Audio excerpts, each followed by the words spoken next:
Supreme King Dragon Starving Venom, sebuah fusion monster keluaran perdana tahun 2017 lewat set Code of the Duelist. Dalam waktu 9 bulan, kartu ini kemudian dijebloskan ke Forbidden List di TCG pada bulan Mei 2018. Sebuah keputusan unik, karena di OCG, Starving Venom tidak pernah bergesekan dengan Forbidden and Limited List sama sekali. Dan Supreme King Dragon Starving Venom ini juga bisa dikatakan sebagai salah satu kartu dari segelintir kartu yang diperkenalkan di anime dan kemudian dijebloskan ke dalam Forbidden List di TCG ataupun OCG. Nah, sekarang kita lihat pada text efeknya. Harus di Fusion Summon atau di Special Summon dengan mentribute Fusion materialnya. Di kasus ini pemain nggak pakai Polymerization. Dari segi pemanggilan, kartu ini bisa dipanggil dengan gampang lewat kontak Fusion, khususnya buat deck yang strategi utamanya lewat Dark Pendulum. Sedangkan secara statistika, jumlah monster pendulum beratribut Dark itu merupakan yang terbesar dibandingkan dengan monster pendulum dengan atribut lainnya. Sehingga card pool untuk mengakses Starving Venom jelas dimudahkan.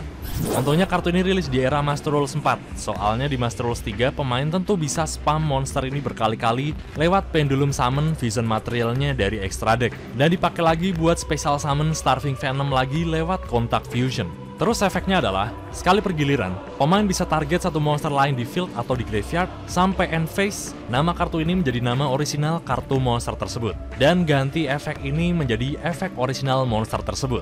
Juga sampai akhir giliran ini, jika monster pemain menyerang monster dalam defense position, inflict piercing battle damage kepada lawan.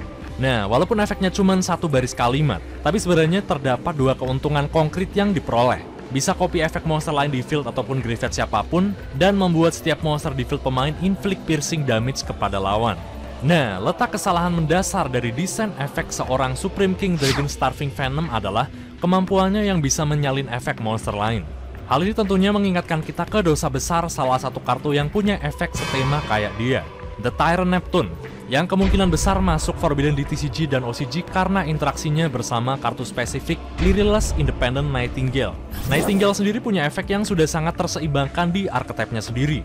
Biar efeknya bisa berjalan maksimal, pemain mesti Fusion Summon dia pakai Axis Monster yang jumlah Axis material dengan nama original Liryless-nya ini akan menambahkan jumlah level Nightingale. Otomatis meningkatkan attack dan burn damage-nya juga. Tapi dengan mudahnya Neptune bisa mengcopy efek Nightingale jika dia mentribute-nya dan memperoleh efeknya, membuat Neptune bisa memberikan 5000 burn damage setiap gilirannya. Dan yang paling penting adalah, Neptune bisa melakukan strategi ini dengan cukup cepat, lewat bantuan Axis Monster Generic Rank 4, King of the Feral Imps, yang secara konsisten dipakai buat search Neptune ke tangan. Nah, di Yu-Gi-Oh! TCG dan OCG, kartu dengan kemampuan menyalin efek, atau kita sebut saja sebagai copycat efek ini pun sebenarnya ada banyak. Kartu dengan kemampuan menyalin efek secara generik selain The Tyrant Neptune, sebenarnya ada banyak, misalnya aja kayak Supreme King Dragon Starving Venom ini, terus ada Wind Witch, Crystal Bell, Phantom of Chaos, Neospatian Dark Panther, sampai Legendary Knight Hermos. Interaksi mereka dengan Nightingale sudah legal sejak lama. Tapi masalahnya, apakah mereka bisa menerapkan combo Nightingale secara konsisten? Nah, Starving Venom adalah satu-satunya kartu saat itu yang bisa secara konsisten mengimplementasikan strategi ini. Terlebih setelah rilis set Extreme Force di TCG pada bulan Februari 2018 dengan merilis Heavy Metal Force Electromite, sebuah kartu link monster generik dengan efek yang sangat mensupport deck pendulum secara general. Karena bisa menambahkan monster pendulum dari main deck ke extra deck, otomatis sanggup melengkapi kepingan combo deck pendulum yang dibutuhkan. Dan sejak saat itulah, lahirlah deck pendulum Magician varian FTK, dan sukses di YCS Atlanta 2018, dan memasuki top 16. Combo FTK ini hanya memerlukan selipan Instant Fusion dan Nightingale aja di deck Pendulum Magician. Nggak terlalu merusak konsistensi decknya secara radikal, sehingga strategi utama deck Pendulum Magician tanpa memakai FTK pun masih bisa dimainkan secara normal. Buat combo FTK-nya sendiri, gambaran sederhananya pemain menggunakan Instant Fusion untuk men-summon Liryless Independent Nightingale secara cepat, kemudian menghadirkan dua Supreme King Dragon Starving Venom ke field, dan menyalin efek Nightingale, membuat masing-masing dirinya bisa memberikan burn damage sebesar 4000. Dan seperti inilah combo lengkapnya. Pendulum Magician FTK, deck yang memungkinkan Starving Venom bisa berinteraksi secara maksimal dengan Nightingale, membayangi kejahatan masa silam yang dilakukan oleh The Tyrant Neptune. Cuma bedanya combo ini jauh lebih biadab dibandingin The Tyrant Neptune karena bisa menang di giliran pertama.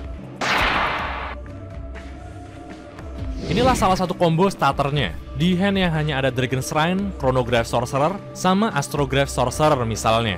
Aktifin Dragon Shrine buat send Supreme King Dragon Dark Worm dari deck ke graveyard, terus kita pakai efeknya buat special summon dirinya. Sekaligus trigger efek special summonnya, tambahkan satu Supreme King Gate Zero dari deck ke tangan. Aktifin Chronograph Sorcerer ke Pendulum Zone, dan aktifin efeknya buat destroy dirinya dan men-special summon Time Gazer Magician langsung dari deck. Karena ada kartu yang di-destroy pakai efek, Astrograph Sorcerer di tangan kita bisa di-trigger efeknya, dan men-special summon dirinya dari tangan, dan menambahkan kartu Chronograph Sorcerer lain dari deck ke tangan.